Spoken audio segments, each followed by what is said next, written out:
Está mal. Nada más por ti. ¿No le Un convence? poquito más. ¿Por qué? Porque ya todo sube. Las escuelas más caras para los chavos, ¿no? La universidad, todo. Que como ahorita ya subió la producción, estamos subiendo un poquito más. Entonces, lo mínimo que nos puede dar la empresa sería el 8.5, lo que estamos pidiendo. Entonces, ahorita sacó una información de que nos da el 4.5 y da 400 plantas a los eventuales.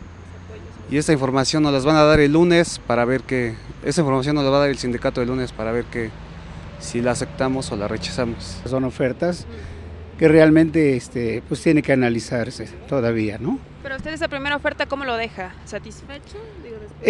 Realmente, pues yo creo que el problema que vive en nuestra nación, ustedes están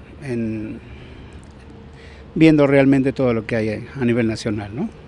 Entonces realmente hablar de cosas satisfechas, pues, pero realmente pues todo se hace en tiempo y forma, ¿no?